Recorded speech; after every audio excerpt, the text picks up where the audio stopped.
Hello and welcome to a super exciting episode of Equilibrium. I'm here with three of my favorite people. Oh, obviously you know I'm Bria. Tim. Brian. Lisa. These are my brother and my sister-in-law, and you guys know Tim. I mean, he's always here. We haven't seen each other in a pretty long time. I think we've only done you were making fun of me because it's been 3 episodes this year.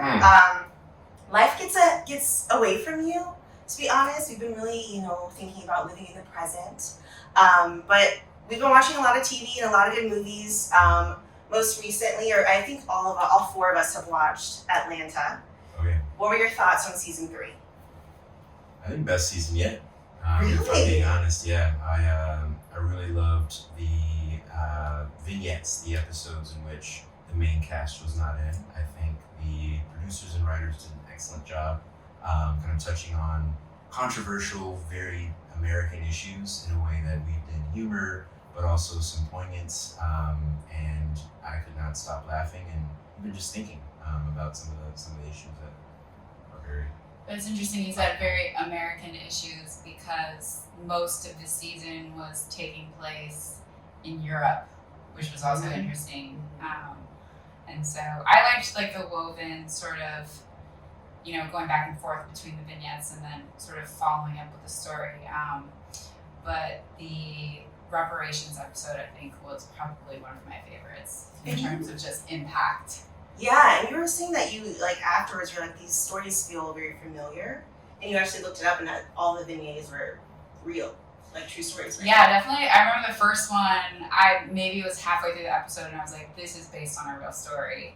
Obviously, fleshed out the details and everything, but that was pretty wild how that connected. Yeah, because first when I was watching, I was like, it feels kind of random. I was like, can we get back to the main core characters? But then I was enjoying them, but I was still what does this have to do with Atlanta?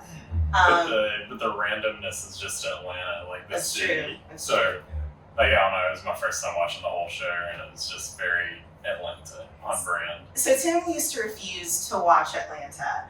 He would sit next to me and be like, why are you watching this show? This is so weird, and leave the room. And so finally he was like, I think it was the, what was that place in Georgia called where they do the German stuff? I can't think of the name of it. Not Heidelberg. You know the It's episode the German. The beer garden? Yeah. What is that called again? But anyway, I was watching that episode over because I was like, oh, one of my classmates from Auburn is in it, and our other friends want us to go to it. I'm like, whatever. So Tim was like, I'll watch it. This episode is funny. I'll watch the entire season. What were your initial thoughts? Season 1, season 2, season 3? Just the whole thing was just the city of Atlanta. The episode that stood out was that one with the alligator in the house, because that happened in Atlanta all the time, where people would have a tiger in their bathroom, it's The Hangover or something. Yeah. So yeah, it's just weirdly Atlanta. I think my favorite episode definitely had to be the one where it was shot in black and white, and you had no idea if the guy, if the main character is black or white, and just I thought that, I've never laughed out loud at an episode of Atlanta. I don't think really of a TV show in a while that I can think of where I just was I had to pause it to finish laughing. Brian was so funny. Yeah, that's great. And even in the background when they're going into the audition, I think I would have failed. I didn't know half the answers to those questions, and it was funny when he was walking in. There's all this stuff happening in the background. I think it was the Outkast album cover they were redoing, which really got Tim didn't get any of it, but I actually would have passed. But you wouldn't have said mango, right? Mixed with, what was it, Hennessy? I would have been I don't know, I had a better chance of passing than yeah. That's what I mean, I don't know. But what I'm excited for, I think the second part of the 3rd season comes out later this year. Oh, I didn't know that. Mm-hmm. So we find out what happens to Van, if she's going to be alright. Yeah. Yeah, that was interesting ending to season 3. Did you guys watch the very end of that last episode, the finale? All the way through the credits? For Earn at the end? I think so. Oh yeah, when he got the bag, right? Mm-hmm. Spoiler alert. They're fine. It's been out for a month. That connected one of the vignettes to the real story, which I thought was I had to read about that because I didn't realize who that person was while the episode was like when I was watching it. So, what else are you guys watching? Ooh, great question. I think a few different things. But I just finished watching Station 11, recommended by a friend. Okay. It's based on a book, and it's a story about a post-apocalyptic world, which, trigger warning for anyone, when I started it, the whole episode, the whole season is based off of this post-pandemic world. And this flu that sort of kills everyone, and I was like, whoa, this is way too soon. But the story isn't really about that. It's more about humans and how do you rebuild and civilizations and all that. How do you come together? Who do you trust? Who do you not? And relationships. It was very beautiful. Okay. And the acting was phenomenal. And so I definitely got into it and sort of powered through like 5 episodes in one day. It was, yeah. How is it? Just one season? Just one season. I don't know if they're even doing a second one, but it was very good. And I think my favorite sort of message of the whole show was like people who lived through the pandemic and understood what life was like before are very different than they call them post-pandemic people. They have no memory. They have no trauma to live with in that sense. So it's like, are you a pre-pan or a post-pan? And this like how that affects you and how that allows you to interact with people. So that was interesting. And you can even connect that to like today, right? Yeah. People who lived through the coronavirus pandemic and how that's affected them, especially teenagers versus like people who never will have lived through that. Now, where does that come on? The HBO? HBO. HBO, Yeah. okay. I haven't seen that. That sounds good. Yeah. I like, it's so weird because for like anything dealing with the apocalypse, I don't like to watch, especially where it's like triggering, where it's like anything during the pandemic or like anything like that. I don't know. What are you watching, Brian? I just finished FX's American Crime Story Impeachment. Nice. That was good because it's one of those things where I was probably in 4th grade, kind of when everything was coming to a head in '98 or so. But just hearing a lot of the names and people that are still sort of, I wouldn't say necessarily super relevant, but kind of just, it was just a wild story just to kind of see it in real time. Because I remember, bits and pieces, but not the whole thing. Watching as well, obviously Atlanta. Well, not to cut you off, but did you know who Linda Tripp was? I had heard the name. I knew the name. See, I did not know how involved she was in like the catalyst really for I didn't understand that Which part. is so funny because she, like, the whole thing was that she wanted to be remembered. And, like, no, I don't even know who she is until I watched Impeachment. But go on. Right, yeah. Watching that, finished Atlanta. We finished the, I guess, second part of a potentially 3-part final season of Attack on Titan, which is, wow. What a show. So tell us what that is. Well, I won't spoil anything because I'm a stickler for not kind of ruining shows for folks. But it wasn't my type of show. Essentially, humanity, the kind of story starts out, has been annihilated outside of the wall. So there's basically a civilization within these giant walls, and there are these titans on the exterior that essentially like eat people. And so I was like, this show is weird. I don't know if I'm gonna like it, but 3 seasons later, I am not even 3, 5, I guess, 4 or 5, 4 seasons later. There's 3 parts to the last part, or season 4. So, but they're mini episodes. But 4 seasons later, I am completely just on the edge of my seat, and it has been transformative as far as what I've thought about just anime and storytelling and just truly mind-blowing sort of twists and plot kind of expansions. Also just kind of disturbing and deep, and you're like, what is happening?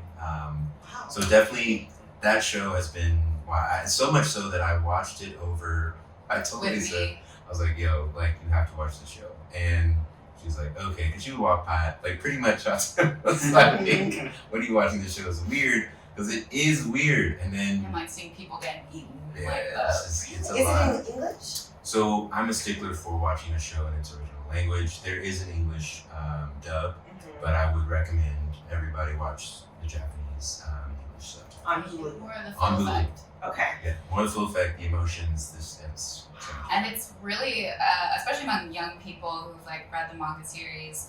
I'm a teacher, and so in high school, They know she's on the vlog. yeah, the students love this Really? show, and so Wow. it was actually a weird sort of bonding moment when I knew every character and the intricacies. And when the season came out, we were comparing notes about what we thought. But it's just as much for like young adults as it is for people our age. It's a complex story with character development. It's just an anime form, but it's really a really cool story. Okay, we'll have to check that out. I mean, I think you've been talking about that before. I was like, I don't know what that is. 'Cause Yeah. my brother's well, I mean, you're into anime now. After the pandemic, Lisa got into anime a lot, thanks to Brian. But that's fine. We'll have to check it out. yeah, sure. Tim, you're watching. I'm rewatching Power to get ready for us to have a free trial of Stars and watch the spin-offs. Not to cut you off, Tim, but this whole time, Tim has been trying to get rid of Hulu, where it's like, do we even watch Hulu? Yes. Meanwhile, Tim is downstairs at like 2 a.m. blasting Power It from Hulu. is not that loud. It is loud. Anyway, what else? No, I think that's like the only thing lately. I can't remember what I was watching Dexter. before. Oh yeah, I did watch the end of Dexter. Like they restarted it because it originally had the worst ending of like TV history. Worse than Game of Thrones? Yes, I haven't even watched Game of Thrones. It was terrible. Terrible ending. But the new season was pretty entertaining. Kind of closed things out a little better. Other than that, I feel like I've just been watching like old Tom Cruise movies with you. Yeah, we've been really into, obviously there's these A-listers where it's like, why is this person such an A-lister? Because they're from like the 80s and 90s, and I'm young, so I wasn't alive. So we've been watching a lot of like older Tom Cruise movies. Denzel at one point, Denzel Washington, we're watching a lot of his films. So yeah, we watched like American Made by Tom Cruise recently. That was pretty good. It's about it's like similar to Snowfalls, where it's like about them bringing drugs into America during the 80s. So that's interesting with like Reagan and stuff. And then obviously Watched Top Gun. Gun so that we could watch the new one. Yeah, And- which is actually pretty good. I actually I've heard seen it it, got heard good things. good Yeah. reviews. yeah. But I actually did hear recently some critic, maybe on NPR, was talking about how this is the summer of sort of reboots and nostalgia movies. Mhm. Top Gun, I think Toy Story is doing one, and Jurassic Park. Yeah. And how, interestingly enough, though, movies or the production companies, the big production companies, kind of go where the money is, and so it seems Americans respond well to nostalgia and how those are raking in like lots of dollar bills, but that hurts new ideas and new production because they keep recycling these old themes. Meanwhile, like potentially good movies are kind of going under the radar, and that way production companies will just then, well, that's what brings us money, even if the quality isn't as good. But then, in the same breath, he was like, "But I still really like Top Gun." Yeah. So it was an interesting sort of take on like, oh, like why is nostalgia so powerful Yeah. for us? Yeah, I mean, you see a lot of the same things in at least popular music, right? We're old enough now where the songs we were listening to in 2000 and 20 years ago are being sampled in a way that if a youngster who wasn't born and is listening to it, they could think, oh, this song is cool, and it's like, no, that sample is like not that old. You're like, oh, I guess that was 20 years ago, which is akin to us in 2002 listening to a song that came out in 82, and you know what I mean? It's Like the Lotto song. mhm. So that's at the Yeah. third iteration Just now. That's for me. Cool. Who was like one of your people that you listened to has like In the Club from 50 Oh yeah, Cent? so you guys know I love Mahalia. She redid a 50 Cent song, which is Tim's. Like Tim loves In the Club, like 2000s hip hop. It's like all Tim. It's on my one CD in high school. And also Burna Boy did. So I love Tony Braxton, like a very specific song. He wasn't man enough for me. And Burna Boy has that in like one of his songs now. But I think like nostalgia kind of goes along with like after the pandemic or like as we went through that, like we're just kind of looking for like sources of comfort. Yeah. So I would say like with music and movies, I think we just kind of need something. Crave that. Yeah. But, yeah, Mhm. definitely a time before.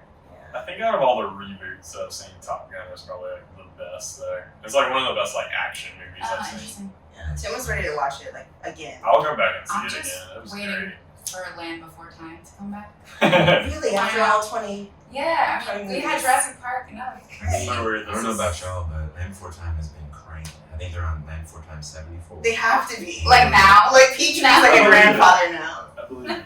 That's the second time in 2 days we've heard Land Before Time mentioned. That is, yeah. That's kind of weird. That is. But what's interesting though is, you know, movies, music, but I would say TV, we're still sort of, at least potentially on the tail end of a golden era of television. There's so many new ideas, so many new shows that are high quality, have all these streaming services, that explosion, Disney Plus, Paramount, Apple TV, Hulu, Stars, like Netflix, obviously. Like there's so many that are just cranking out content nonstop, and looking for those fresh ideas. So I think the television industry, for better or for worse, is fertile ground for fresh ideas, while, you know, cinema, at least struggling. And I think it's interesting that you mentioned money too, because obviously, you know, in the midst of this pandemic, getting people in the theater for that experience is hard. So what's the easiest way to ensure that people will go to see a movie? Oh, let's make another thing that they've already loved to get them back. Yeah. I think we're starting to see the flip back though, because like Netflix, their sales or their subscribers are way down. Yeah.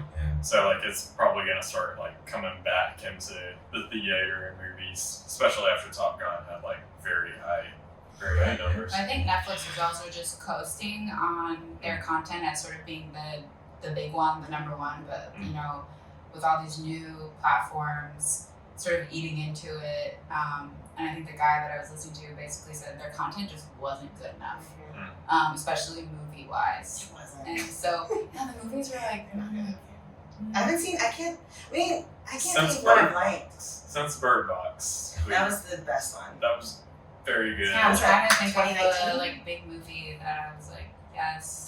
I can't really think of one. We can't even get through their movies though. We started that like Red Notice or whatever it was with Gosh. The Rock. Oh, Terrible. yeah. I don't even know why we pressed play on that, to be honest. Had stars in it. That was about it. But guys, I want to switch gears now. Mm-hmm. I want to talk about Married at First Sight because I know you guys are all watching it, right? Have you caught up on all your seasons? We're just about to start. okay, yeah, I get it. We just wrapped up Boston, and now we're gonna go into San Diego. So with those couples, so actually, like at the end in decision day, it's been like 2 months since it's come out. Like everyone knows that they're together. It's not a spoiler. Okay, it's not a spoiler. Look out for folks. 5 of those couples stayed together, and then at the like reunion, or no, 4 at the reunion. There's only 5 couples, right? But then Chris and They were gone Alyssa, like yeah. day one, yeah. So they don't watch it, obviously. I know a lot of people don't, but like I'm very passionate about it. Okay, so we're gonna talk about it.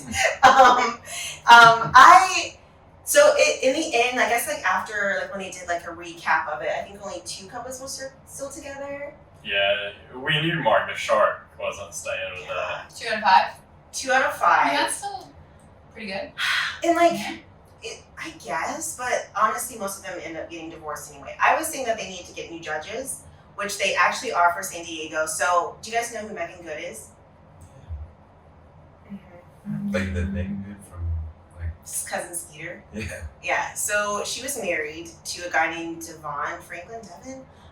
So he's actually going to be a judge. They're divorced or like separated, but he's going to be a judge on Married at First Sight San Diego.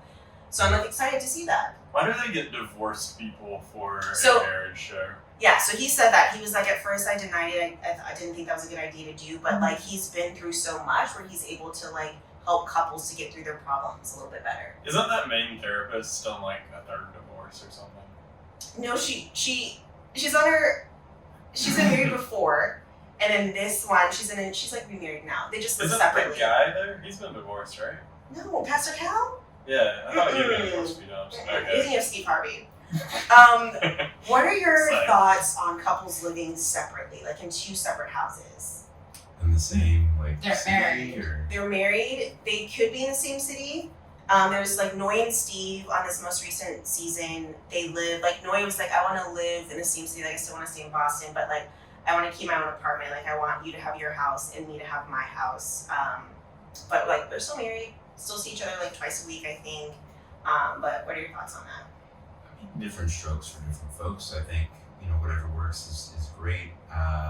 Some couples have the circumstances for folks who are in the military, right? Like a friend of ours was telling us about a couple who is going to be stationed in, what was it?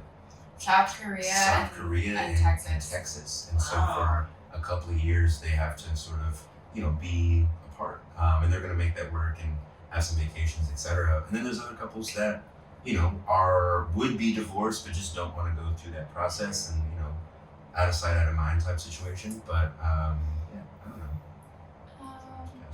I think it's a little strange, but I don't know, we're both pretty independent people. So, we dated actually for pretty much 10 years. And for most of that, we didn't live together. We lived close by, which was nice. I think things are complicated when you have kids.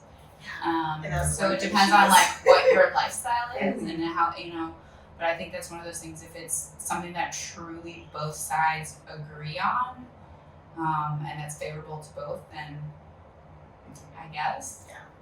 And I think one of the things, like with Steve and Noy in this situation, I think they needed more of that foundation before they were able, because Steve felt like very passionate about like, we need to be in this house together, like why would you live in your own apartment? And Noy wanted 3 children. She was like, we need to like have this massive family. And also like a funny thing about Steve is like he didn't have a job. Yeah. There's like a lot of layers to this. But then he didn't say up front that he had money, Yeah, he had a because he was whole like a bunch of money. Bitcoin investor Yeah. or something. Like, Guys, it's a freaking great show. don't need to work. But yeah, I don't know. I don't think that's like marriage, but it's just like casual dating, but also like married at first sight. Like you're basically still dating anyway. Yeah, exactly. If you were like married on like your 10th year of marriage and like living in separate houses, like y'all need to cash out. Right. Well, it's funny because one of the therapists on Married at First Sight, like it was revealed this season that she lives like separately from her husband. And she was like, yeah, that's fine. That's He's a like, business partner. no, she was like, it makes it work. She's like, I get excited to see him. And everyone's like, yeah. And Noy was like, that's what I'm saying. So I think it can work. But they're still together. They're still going strong. I think it's almost probably been a year at this point. And then Elijah Wan and Katina. Yeah. One of our least favorite couples on the show. So Elijah Wan was like really about like he imagined this like 1960s like housewife where like she needed to have like food on the table and like he was just super rude to her. He was like, "You're not a real woman," and I'm like, "How is he ain't got Katina money like see?" that either. Right, If and it's so like Steve, where he's got like all this Bitcoin money, maybe you can have expectations like that. it made no sense. And like because Katina worked from home, he was like, "You're not doing anything. Like you could just make us food. Like you should be, creating these like creative meals." And she was like, "I don't even cook, and I am working when I'm at home." So they're like still together, but we'll see. You guys can watch San Diego, right? So one thing that I'm so excited to have both Brian and Lisa on the show is because, well, Lisa's already been on the blog, but Brian has also had a full documentary dedicated to himself and his DJ career. What sort of music are you listening to right now? Great question. I was in a bit of a funk, but coming out of it, kind of ironically, kind of reconnected with some of the top 40 in pop. Wow, okay. I think hilariously, and maybe not hilariously, right? It's pop music for a reason, but Harry's House, there's a couple tracks on there, and I'm a big fan of. Go ahead and tell him who introduced you to Harry's House. I forgot, but Right. There's even Bad Bunny's new album, and Okay. playing that a little bit. Some songs I want to revisit on there. And then we just went to a concert on Wednesday. You can tell about it. Yeah, it was just kind of a spur of the On a moment school thing. night, too. School night. Charlie Very out of Crockett? character. No, not Charlie Crockett, but big Western guy. But it was Girl Ultra. Girl Ultra. Okay. She's a R&B songstress from Mexico City. So it's kind of infusing a lot of kind of Espanol, but sort of some R&B beats and themes and Very smooth. very smooth. Nice voice. A lot of stage presence, which was fun to watch. Kind of like Kali Uchi vibes, for sure. That was fun. Wow, Yeah. you didn't tell me about this. You have to sing me You some. know, I had to sing something for the show. Okay. What was Yeah. your favorite song that she performed? Like, what did it sound similar? There's a couple. I really like one of the new ones she's got now, Punk.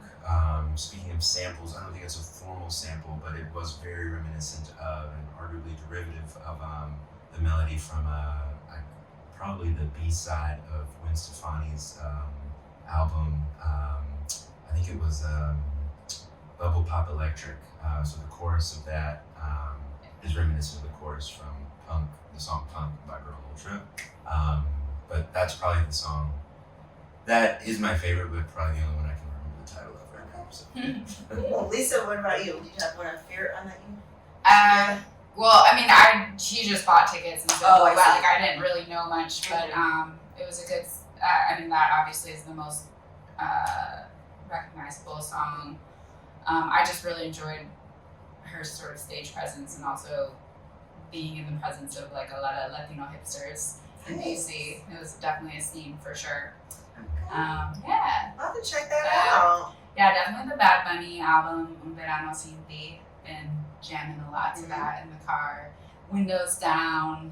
A lot of shout outs to Puerto Rico in that album, so gotta represent. Nice. Okay. Tim, what are you listening to? 50 Cent. Okay. Oh. Great. That's you're a big 50 Cent. It's just fan. really whatever you're listening to because I normally don't have music on during the day. Yeah. I don't really work much anymore. Yeah. We're glad New to job. see you. Yeah. New job, yeah. How about you? Yeah. Shawty Lo? Wow. That- Shawty Low, big Lotto fan.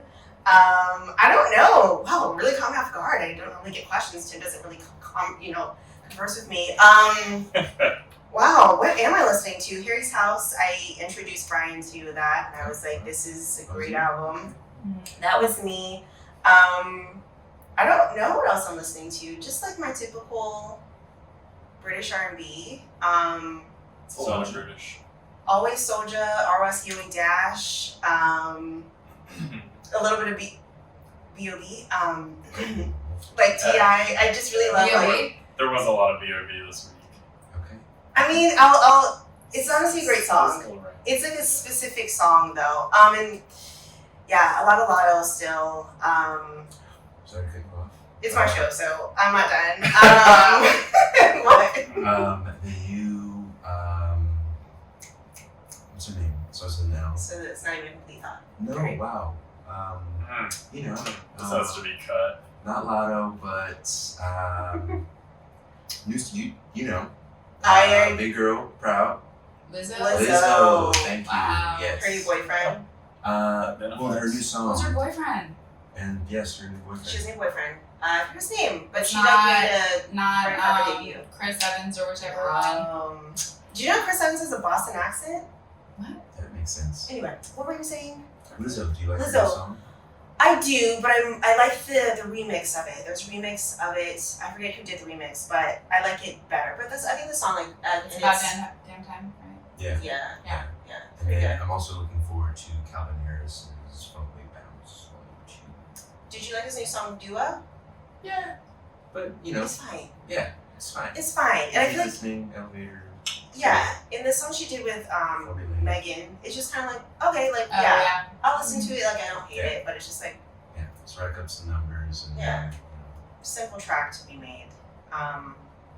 Yeah, Tim, what's going on in your world? A lot of sports stuff. Not a lot of sports right now. Just like NBA finals, but I haven't really Who are been you watching rooting them. for? I'm a big Steph Curry fan. I Okay. if I watch, so Already put up 43 points. Look at you, Lisa. Yeah. Yes. All his life. What about Ball is Life? There we go. you know who they're playing? The Celtics for sure. Look at you! Yeah. Look at you! Yeah. Wow. I'm actually surprised. I'm impressed. West, yeah. I'm not really a fan of the Celtics, never have been. I don't like Boston, but not that I've ever been there, but I just have like this idea in my head about Boston. I don't like them, so really pulling for the Warriors. Okay. Yeah. You do love Los Angeles though a lot. Well, the Warriors are in San Francisco. That's what I said. In the back. California, Los Angeles, kind of Yeah. Is it the same area. Ooh, Yeah. ooh.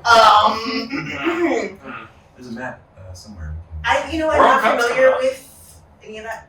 World Cup, okay. Yeah, it's coming up in November, so That's soon. Wow. yeah, had like qualifiers. Now they're doing like the friendly matches to like get ready for it. I think there's some kind of tournament going on in Europe, but I don't care about them. So, So who are you gonna be rooting for in the World Cup? well, I'm an American, so I'll probably pull for America. That's Wow, make it The though. red, white, and blue. We already qualified. Actually. Wow, This we time qualified. we're in. Okay. Yeah. With Christian Pulisic. Christian Pulisic, Weston McKennie. Weston, I really love that name. Yeah, Weston's. I'm a big fan of him. Gio Reyna. Mhm. If you ever watched any of the United States back in like the 90s, I wasn't alive. Claudio Reyna was the captain for like 20 years, and now his son. He had a son with, I think it was the women's national team's captain too, actually. But both parents are obviously U.S. national soccer Wow. players. Gio Reyna is like probably their most talented player. He's been hurt for the past couple months, but hopefully he'll be back for the World Cup. Alright. That'll be exciting. And then, I don't think we're gonna like compete to win, but I think it's a nice springboard into 2026, which we're hosting. I think there's a chance the U.S. could actually do some damage. So we'll probably be traveling around to go see a lot of those games. I'm taking off work for the whole month. I'm going Great. to a lot of games. We're gonna have to have a savings account of like $50K for that. We're gonna have a blowout. Everybody's going. Brian committed. Yeah, Brian's going too. Okay. Yeah. All right. Well, I guess all four of us will be Mhm. in who knows where. I appreciate you guys all for being here with me today. This is the 4th anniversary of Equilibrium. We've been doing this for 4 years, guys. It's been an honor, and we're just gonna keep creating these out. When I have time, I'll continue to do what I can and when I can. But stay tuned for more episodes. Hopefully, our health series will kick off. People, if you guys have any recommendations, email me. And we'll see you next episode. Thank you, Brian and Lisa. My special guest. I'm also still looking for a new co-host. All right, guys. We'll see you next time. Thank you.